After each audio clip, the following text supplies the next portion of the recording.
ये कहानी भगवान शिव और पार्वती माता के विवाह से 2 वर्ष समय के पश्चात की है।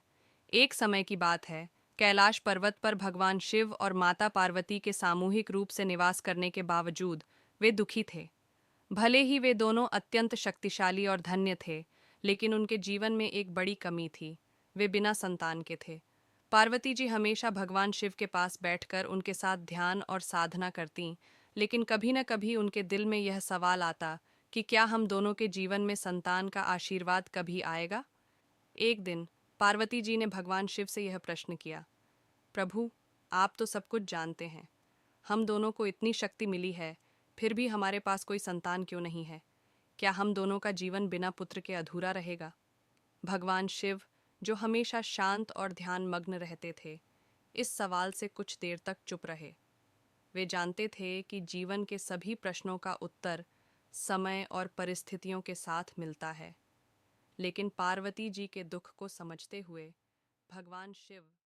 भगवान शिव के गुस्से में अपने ध्यान से बाहर आए, और गुस्से में अपनी एक जटा थोड़ी उन्होंने ध्यान खोला और अपनी जटा से एक महान नाग को उत्पन्न किया। भगवान शिव के जटा से यह नाग धीरे धीरे प्रकट हुआ, और जैसे ही उसका विशाल रूप पूरी तरह से आकार लेने लगा, वह बहुत ही भयावह और शक्तिशाली प्रतीत हो रहा था।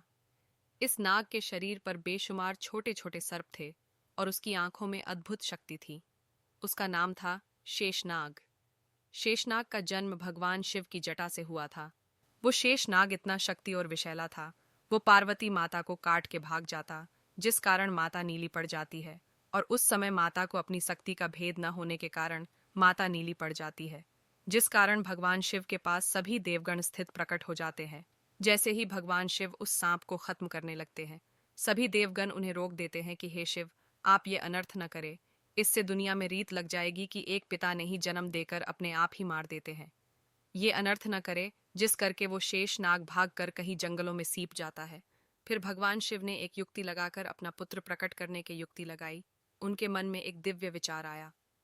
उन्होंने जंगल से सूखी घास और फूस इकट्ठा की और उससे एक सुंदर पुतला बनाया। यह पुतला दिव्य आभा से ओतप्रोत था। शिव ने अपनी उंगली काटकर पुतले पर अपने रक्त की एक बूंद टपकाई। जैसे ही रक्त की बूंद पुतले पर गिरी, एक अद्भुत घटना घटी। वह पुतला जीवंत हो गया और एक तेजस्वी, अद्वितीय योद्धा में परिवर्तित हो गया। उसका स्वरूप दिव्य था, शरीर से प्रकाश निकल रहा था, और उसकी आंखों में अपार साहस और शक्ति झलक रही थी। शिव ने उसे सबल सिंह नाम दिया और कहा, हे वीर सबल सिंह शिव जी।